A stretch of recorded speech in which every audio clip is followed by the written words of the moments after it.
Salut les amis, humblement le sénateur Clétus. Nous disons souvent ici, oui, notre combat, c'est pour la libération de l'Afrique. Mais seulement ceux qui sont en train de spearhead, comme on dit chez moi à Ekona, ce combat pour l'Afrique, ce sont les activistes, oui, qui sont dans la communication.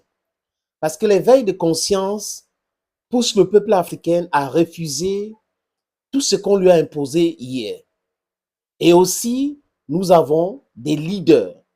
Je ne parle pas des dirigeants. I'm not talking of rulers. I'm talking of leaders. Parce que si c'est pour les dirigeants, ils sont partout en Afrique. Ils sont même, pour certains, les dirigeants dirigés. Dirigés par qui? Par l'impérialisme occidental. Mais nous parlons là des leaders. Ceux qui ont compris le message. Le message de la libération, de la souveraineté africaine. Le message du développement. Ceux qui ont compris que si on ne se débarrasse pas des anciennes méthodes, nous allons rester toujours en bas de l'échelle. On ne peut pas être intellectuellement capable, on ne peut pas avoir toutes les ressources nécessaires et rester pauvre en attendant que les gens viennent nous donner les aides. That is not possible, friends. Et la sécurité est importante. Et comment est-ce que on organise notre sécurité est même importantissime. On a déjà travaillé avec l'impérialisme occidental qui nous a créé uniquement des problèmes, des divisions, des crises sanitaires, crises dont ils nous ont créé uniquement les problèmes. Pour maintenir les statuts de puissance mondiale, l'impérialisme est prêt à tout.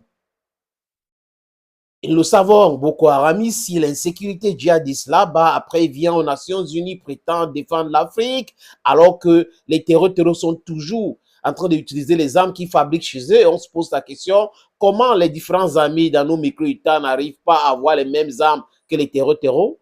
Mais aujourd'hui, c'est devenu un secret des polichinelles. Nous avons parlé de la Turquie, des amis. Le pays de Erdogan partage les frontières avec la Syrie, Chypre et Grèce. Donc, c'est un pays qui est à cheval entre le Moyen-Orient et l'Europe.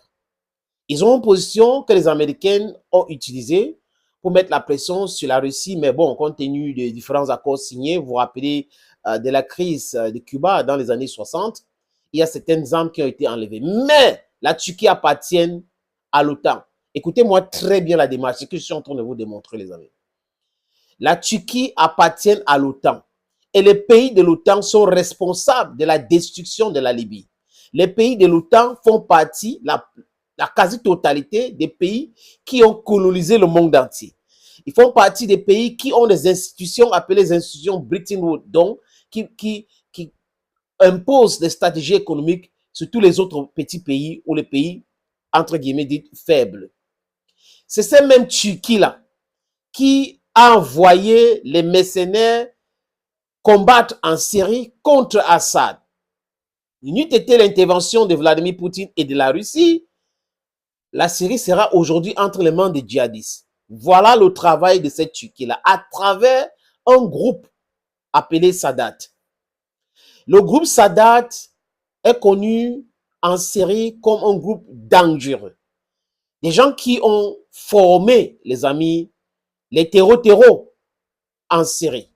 Voilà les gens que certaines personnes en Libye appellent pour leur sécurité. Voilà les gens que certaines personnes en Somalie appellent pour leur sécurité. Et les pays de l'AES, qui sont des pacesetters pour la libération totale de l'Afrique, à l'instar du Mali et du Niger, font les mêmes erreurs. Les amis, partagez cette vidéo, envoyez ça à M. Assimi Goïta. Je n'ai pas envie de l'appeler colonel parce que je considère comme le président, donc ce n'est pas la peine de donner les titres et autres. Et entre nous les camarades, on s'appelle comme ça, c'est le combat. Monsieur Assimi Goïta aurait fait appel à ce groupe turc. Moi, je n'ai pas trouvé normal. Vous avez un pays qui appartient à l'OTAN. Vous avez un pays qui a combattu avec l'OTAN en Syrie. Vous avez un pays qui a formé les terreaux. Je vais dire un groupe parce que bon, la série officielle peut être autre chose, mais le groupe Sadat est pour la Turquie l'arme fatale utilisée pour créer le chaos ou le chaos dans certains pays et venir en pyromane sapeurs-pompiers. Nous avons dénoncé cela en tirant l'attention au gouvernement malien de contrôler tous les éléments de Sadat qui sont au Mali. Et aujourd'hui, on vient d'apprendre quoi, les amis?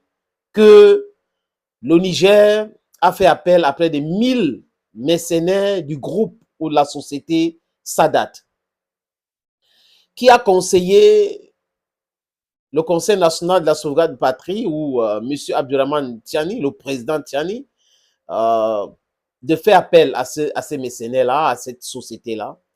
Je ne sais pas. Est-ce que Tiani a regardé tous les différents aspects de la sécurité interne au Niger avant de faire appel à ces gens? Il ne faut pas que Tiani oublie que près des frontières béninoises, les amis, il y a des groupes secrets, les bases secrètes françaises. Et en acceptant de travailler avec le groupe Sadat, qui appartiennent à la Turquie, qui est membre de l'OTAN, c'est d'accepter que l'OTAN soit chez eux. Et de l'autre côté de frontière, l'OTAN est aussi là-bas. That is what is dangerous about all these things that are happening, this development. Sadat is a group that is coming from a country that is a member of NATO. France has secret military bases in Benin, and their goal is to destabilize Niger. Le but, c'est quoi? Monsieur Tiani doit être très vigilant avec ce groupe-là. On doit faire très attention.